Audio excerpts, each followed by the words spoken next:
Today we're going to take another look at the story George's Rules, and we're going to focus on some different things though today. We're going to focus on the main idea, which is the big idea in a text, and the details. And the details tell more about the main idea by giving the how, the what, the when, the why, the where, the how. And we're also going to be working on comparing and contrasting. And when you compare something, you tell how they are alike. And when you contrast something, you tell how they are different. So we're going to do a little comparing and contrasting. We're also going to look at some of the tools that the writer has used, like his knowledge of the genre, rhyming nonfiction. He understands the elements of this type of writing, and he uses it to make it both entertaining and informative, like it tells us some things. And we're going to take a look at the rhyming aspect too of this story. So let's take another look at George's Rules. George Washington was brave. He was also very kind. Having good behavior was always on his mind. When he was just a boy, he learned a thing or two about showing good behavior, rules we now share with you. So let's just stop and talk about how rhyming works in this selection. All right, let's take a look at the very first page of the story. George Washington was brave. He was also very kind. Having good behavior was always on his mind. What two words on this page rhyme? Kind and mind. All right.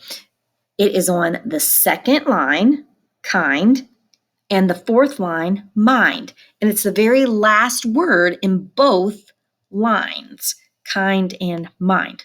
So the second and the fourth line, the very last words. Let's see if the same thing happens when we look at the next page.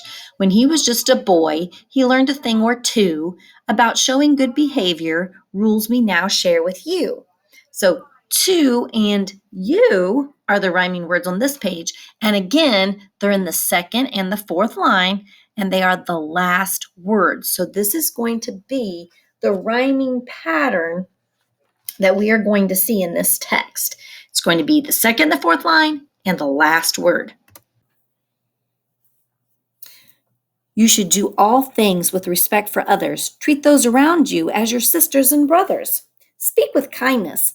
Never say mean words. Be happy for others and always show concern. All right, now let's just stop here and talk about the main idea and the details. All right, so what do you think is the main idea for pages 26 and 27? Or what do you think is the big idea? Having respect for other people, right? You should do all things with respect for others. So that's the main idea. And then they fill in the details. Who should you respect? Those around you, your sisters, your brothers. How should you show respect? The details over here. Speak with kindness. Don't say mean words. Be happy for others. Always show concern. So that big idea of respect, the main idea, is supported by all of those details that you find. Good compliments are nice. They mean something to all. Hand them out freely to the short and to the tall. Show a happy face. Share your smile too. Be serious when it's time. It is sometimes right to be blue. And mean blue, we didn't talk about this the first time through, but here it doesn't mean to be blue, the color blue. If someone says, wow, you look blue, they mean you look sad. And you can see the look on her face. The illustration kind of helps us see that. It's sometimes right to be blue. Sometimes things happen and it's right to be sad. Do not be glad at others' troubles, even if they were mean to you. Show sympathy in times of need and earn a friend brand new. Stay focused and on topic. Share your story when it's time. Keep your story short and sweet, like this little rhyme.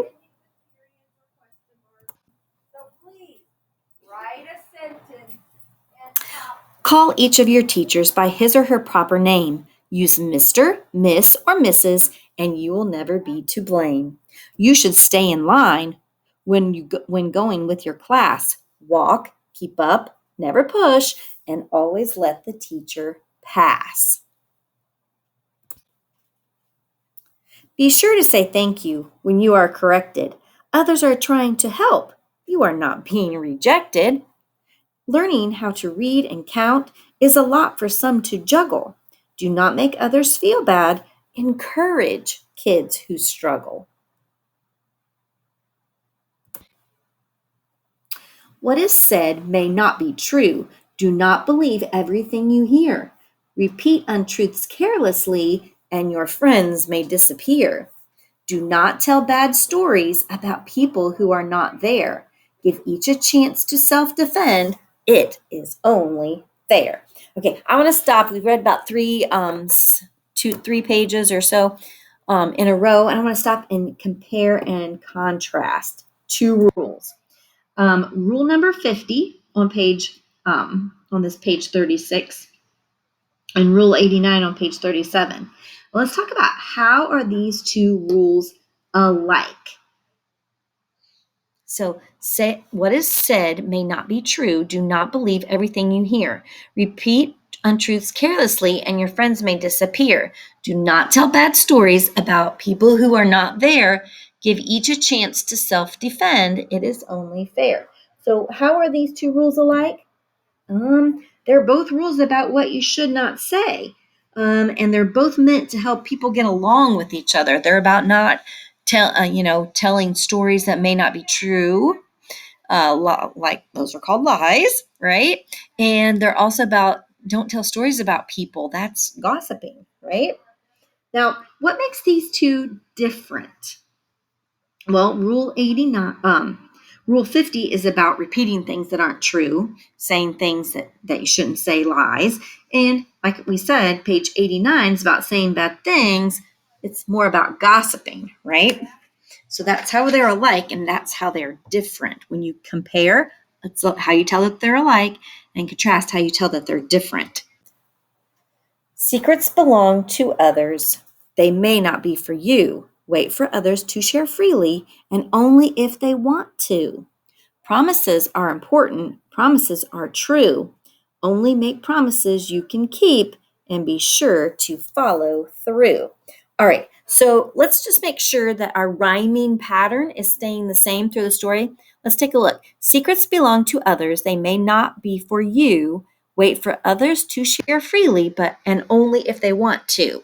So you and to are the rhyming words. And again, on the second line, on the fourth line, and then the last line or the last word in each of those lines. So the rhyming pattern seems to be staying the same. Listen to your mom, your dad, your auntie, and grandpa too. Listening will make them glad. They do their best for you. Listen to your conscience, that little voice inside. Listen to your conscience. Let it be your guide. Okay, so this is another good time to stop and compare and contrast these two rules. All right, so how are these two rules alike? Listen to your mom, listen to your conscience. They're both about listening, right? How are they different? Well, it's telling you to listen. This one says listen to your mom, your dad, your auntie, and your grandpa. So it's telling you to listen to the people around you that are doing their best for you, the grown-ups around you. And this one says to listen to your conscience, which is that little voice inside of your own head. Okay, so they're both about listening. When we compare them, that's how they're alike. But they're about listening to two different things. They're about listening to people and listening to yourself. And that's how they're different when we contrast those two rules.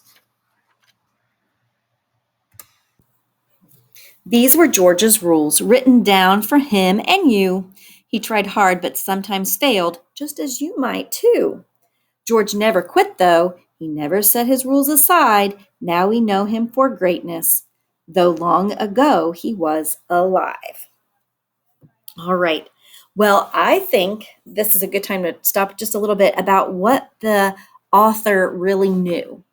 The author seems to know a lot about George Washington and the rules that he liked to live by.